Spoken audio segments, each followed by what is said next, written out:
जय श्री राम। दोस्तों, पिछले भाग 7 में आपने सुना, जब अहल्या की दृष्टि राम पर पड़ी तो उनके पवित्र दर्शन पाकर वह एक बार फिर सुंदर नारी के रूप में दिखाई देने लगी।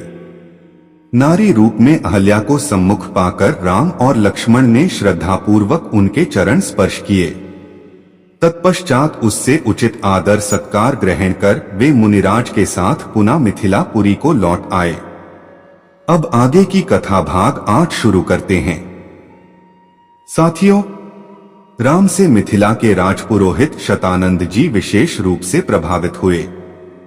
शतानंद जी ने कहा, हे राम, आप बड़े सौभाग्यशाली हैं कि आपको विश्वामित्र जी गुरु के रूप में प्राप्त हुए हैं।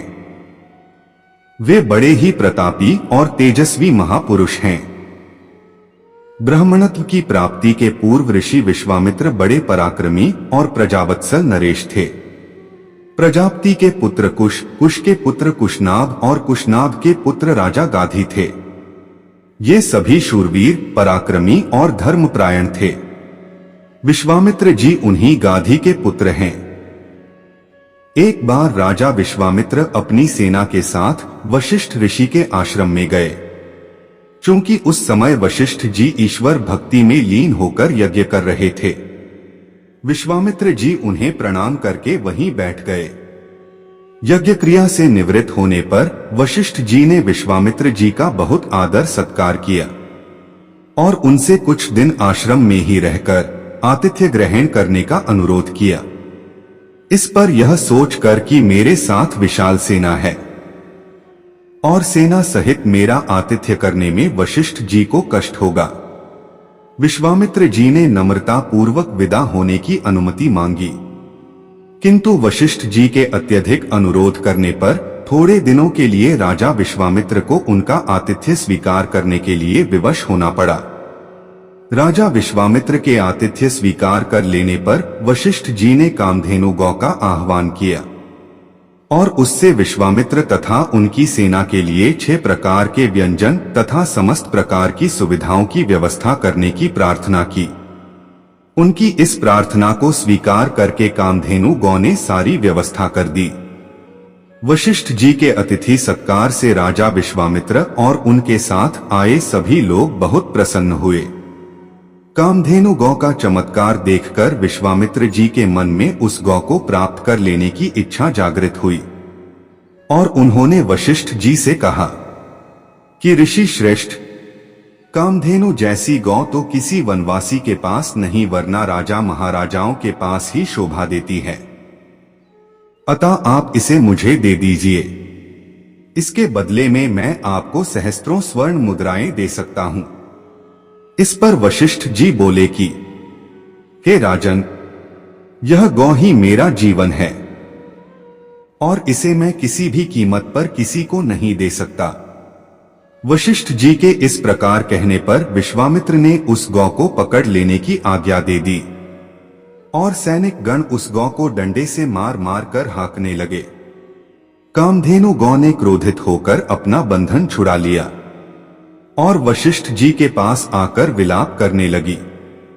वशिष्ठ जी बोले कि हे कामधेनु, मैं इस राजा को शाप भी नहीं दे सकता क्योंकि यह राजा मेरा अतिथि है और इसके पास विशाल सेना होने के कारण इससे युद्ध में भी विजय प्राप्त नहीं कर सकता। मैं अत्यंत विवश हूं। वशिष्ठ जी के इन वचनों को सुनकर कामधेनु ने कहा, हे ब्रह्मर्षि, क्या एक ब्राह्मण के बल के सामने क्षत्रिय का बल कभी श्रेष्ठ हो सकता है?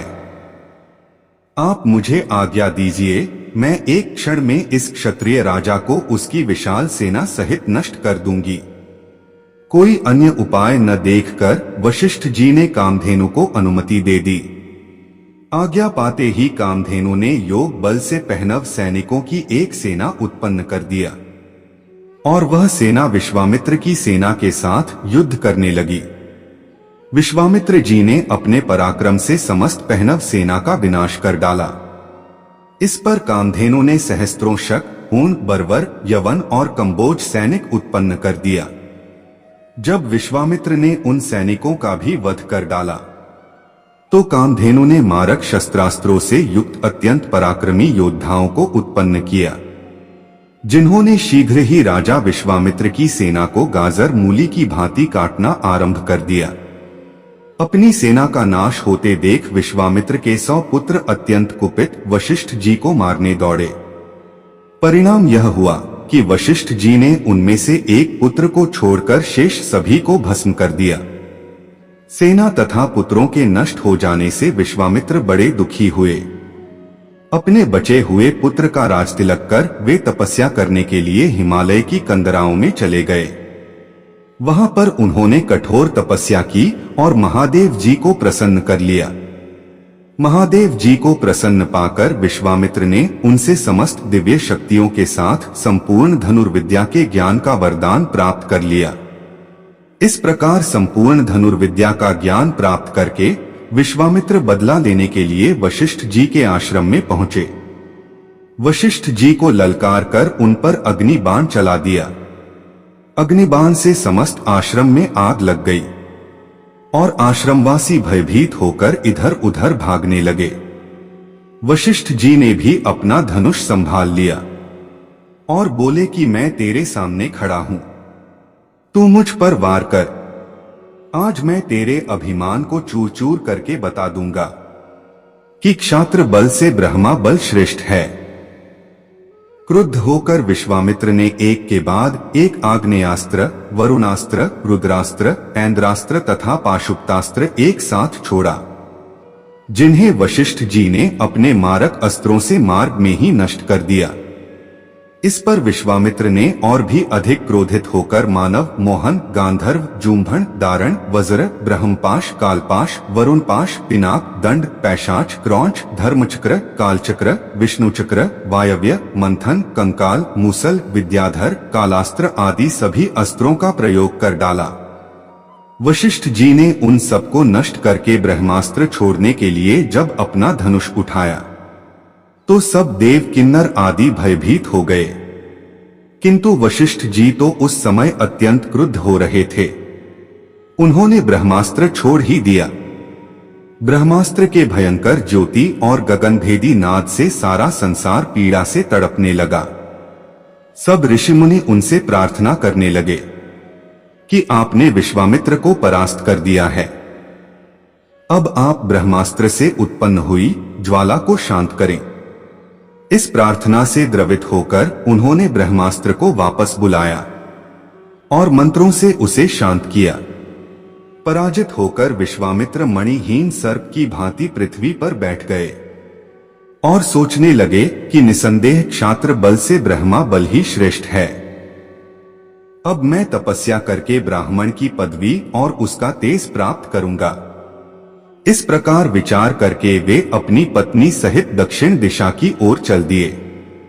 उन्होंने तपस्या करते हुए अन्न का त्याग कर केवल फलों पर जीवन यापन करना आरंभ कर दिया। उनकी तपस्या से प्रसन्न होकर ब्रह्मा जी ने उन्हें राजर्षि का पद प्रदान किया। इस पद को प्राप्त करके भी यह सोचकर कि ब्रह्मा जी ने मुझे केवल राजर्षि का ही पद दिया, महर्षि देवर्षि आदि का नहीं, वे दुखी ही हुए। वे विचार करने लगे कि मेरी तपस्या अब भी अपूर्ण है, मुझे एक बार फिर से घोर तपस्या करना चाहिए। दोस्तों, अब आगे की कथा भाग 9 में सुने। तब तक के लिए आप सभी को तहे दिल से धन्यवाद। जय श्री राम, जय हनुमान।